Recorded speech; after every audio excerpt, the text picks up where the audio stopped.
Hey, this is Mike Robbins. Thanks so much for joining me for this episode of the podcast. I hope you're doing well, you, your family, your team, everyone around you. I'm recording this episode from a hotel room here in Atlanta where I'm speaking later today.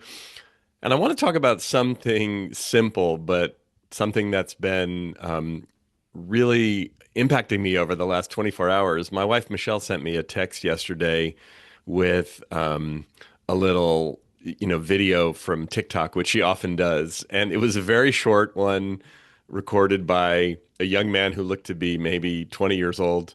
And he simply just made this comment. He said, if we can shift our default setting, our default mindset from mildly annoyed to mildly amused, it can really not only shift us into a more positive space, but tap us into a flow state.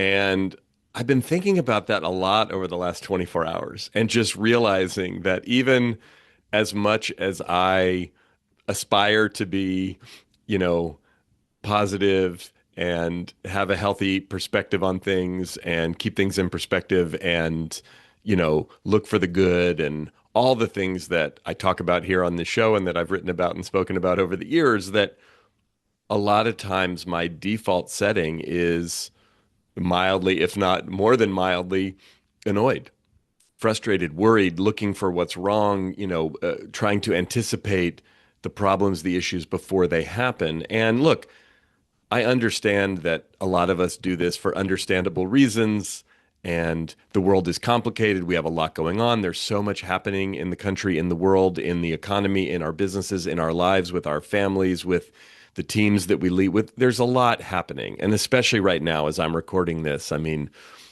there's things happening in the Middle East and overseas, and there's stuff happening here in the country, and there's uncertainty in the markets and the economy and the price of oil. And I mean, there's so many things going on, not to mention the enormous disruption of life, of business, of uncertainty with artificial intelligence, and so many other things, right? There are a lot of understandable reasons why we would be not only annoyed, but deeply concerned or frustrated. And look, and if you're going through something really difficult in life, at work, financially, relationally, physically, with your health, I mean, it can be hard not to be annoyed. I was messaging back and forth with a friend of mine yesterday who we send voice text, and she said, I shared the, shift from mildly annoyed to mildly amused. And she was like, oh my God, that's so great. And then she was commenting on the fact that she hadn't gotten a lot of sleep over the last few days and she'd been really busy. And it's easy to get annoyed when we're tired, when we feel burnt out. So again, I'm not in any way trying to minimize or discount the real stresses and challenges that we have going on in life, at work, in our families. Those things are real, but mindset shifts. You've heard me talk a lot about growth mindset over the years, shifting from why is this happening to me to why is this happening for me. It's a subtle but significant shift. But if we can look at what's our default setting, how do we wake up in the morning? What are we looking for? What are we paying attention to? What are we talking about, right? It's like, look, I mean, I open up my phone like I'm sure you do, and I, check the news or the headlines, or I check social media, or I check sports scores, or I check all the things that I check, right? And oftentimes I'm bracing myself for something bad, for something, oh God, what am I going to be annoyed about or offended by or upset about today? And what if we shifted that? What if we brought in again this sense of amusement? And when I say amusement, I'm not talking about making light of things that are serious. I'm not talking about inappropriately laughing at things that aren't funny. I'm talking about having kind of like an underlying amusement about life. Like I remember years ago talking to a therapist, and she was talking to me about how to move through the world in a way that, what if instead of reacting to things as they happened, she said, what if you just said to yourself, isn't that interesting? Isn't that interesting? Isn't that interesting? Right? And many things are interesting, right? It's like, again, and it's a fine line, I think, between being in denial or doing some kind of toxic positivity where we're pretending like things aren't a big deal when they are. That's dangerous. That's potentially damaging, especially as leaders and as people who want to influence others, right? You've heard me say this before. I love the saying that in the history of calming down, no one has ever calmed down by being told to calm down. So we don't want to minimize other people's stress and challenge. We don't want to even minimize our own stress and challenge. But if we decided and we really shifted, I'm going to be mildly amused as a starting point, as a default setting.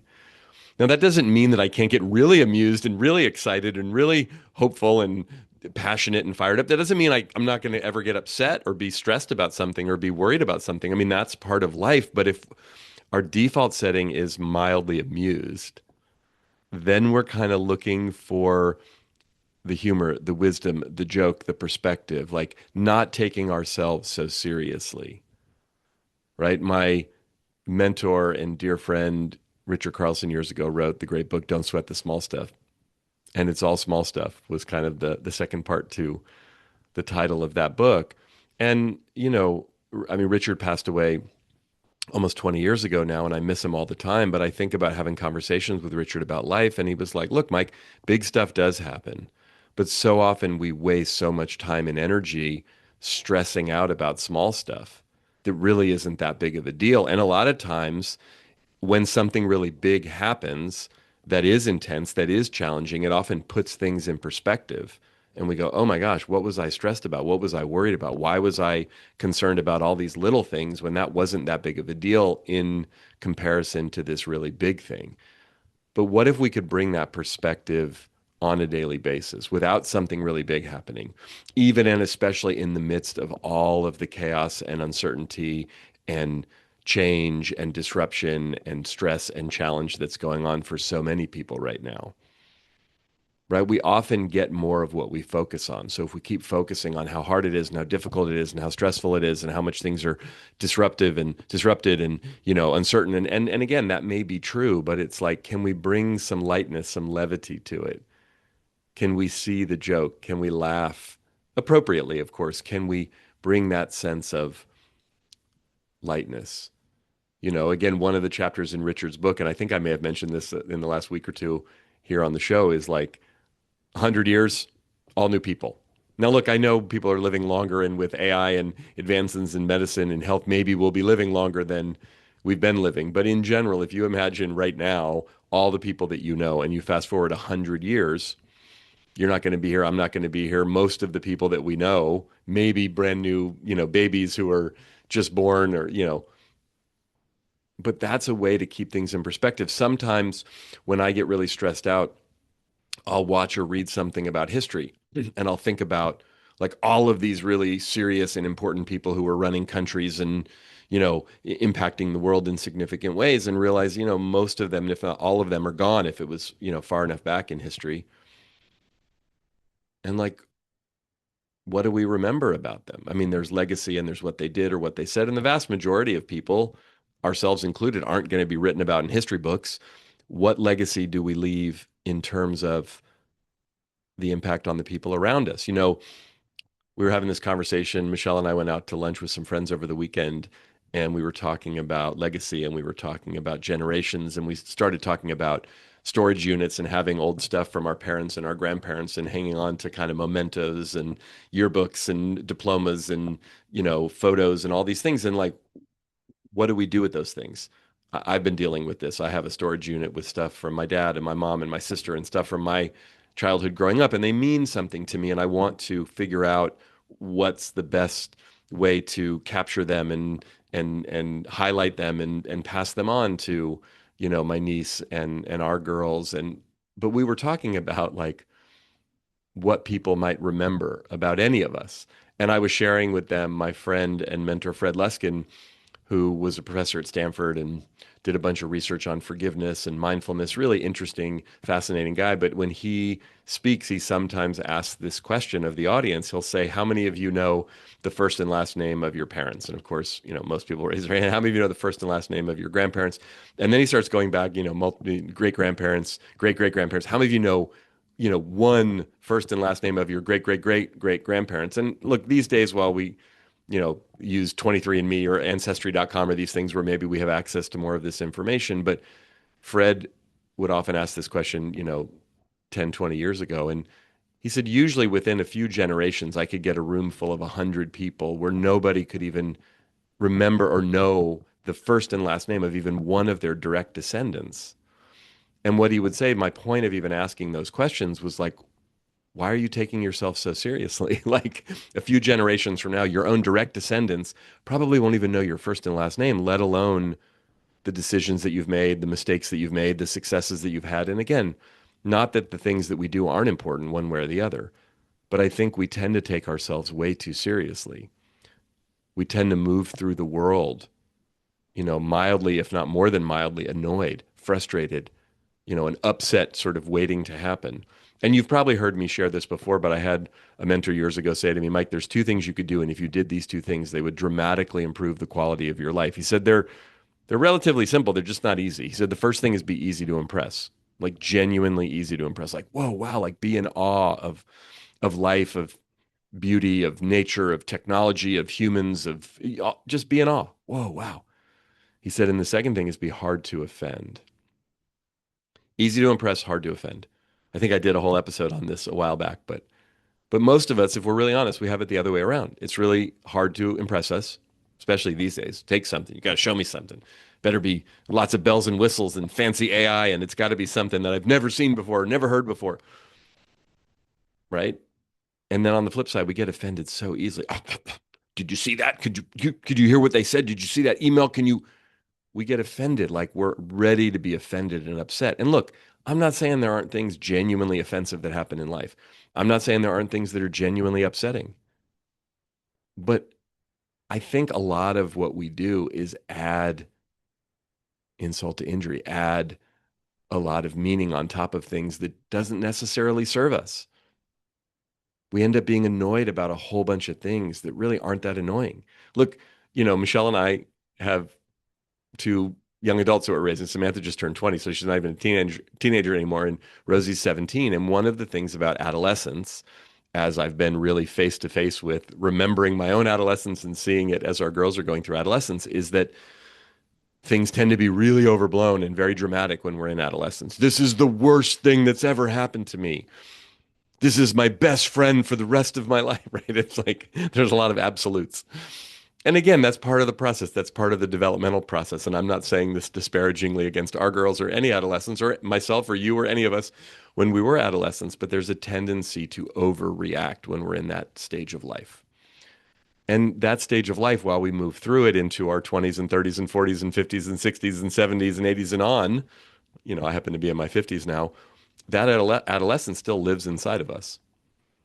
And so we have to be mindful and careful not to bring that adolescent energy into our current life. And when our adolescent is sort of driving the bus, if you will, we're often overreacting. We're often making things absolutes, and this is the best, and this is the worst, and this will never, instead of, wait a second, let me take a step back. Let me have some perspective. Let me really bring that sense of mild amusement to it. So what can you do? What are some specific things you can do to shift from mild, if not more so than mild annoyance or being annoyed to being mildly amused, or maybe more even significantly than mildly amused? Well, the first thing is just start to notice kind of where you get really serious, or as friends of mine, you say significance, bring significance to it. Like this is really important. And again, it's okay to have things that are important and that we really care about in life, but where are you adding extra significance, extra meaning, extra seriousness that maybe doesn't serve the situation? Just start to notice it without judgment. Just notice, oh, where am I doing that? Secondly, how can you bring some levity, some lightness, even some humor to what's going on? Isn't that interesting? Isn't this fun? Isn't this funny? Wow. Right? I mean, again, just playing around with words, playing around with things, not sugarcoating, not being in denial. But another thing that I remember someone saying to me years ago is like, if you're going through a tough time or things are challenging, when someone asks you, how's it going? You could say, unbelievable. You wouldn't even believe if I told you, right? Because that can mean a lot of things. But again, just bringing some different words and phrases and energies to situations, even if maybe they're stressful or they're challenging. And then a third thing that we can do, and you've probably heard me share this before, but think of some of the most difficult challenges you've been through, most significant times of change, of uncertainty, of stress, things that you've ultimately overcome in the past, and take some inventory of those things. Because looking backwards, while sometimes can be problematic and detrimental, can also be helpful to inform us because we often have a lot of wisdom and perspective when we're looking backwards. But if we remember, oh yeah, I've been through some difficult times before. I've been through some stressful times. I've been through times of change and uncertainty and right stress. And I've come through them. Not only come through them, but you've learned from them. Like, what have you learned from those experiences? How have they benefited you? Because when you think about it that way, if you bring that mindset into the present moment, then you can assume I'm going to get through whatever I'm going through right now. And if I can bring a little bit of wisdom and perspective from the past and maybe even some humor and levity and lightness to it, maybe it will allow me to navigate through whatever I'm dealing with even more effectively. And again, you operating this way will not only benefit you and your own mindset and get you more into that flow state, that creative state, that open-minded state that maybe some new ideas and new solutions can come, but it will impact the people around you. And remember, there's really only two ways to influence other people, as far as I know.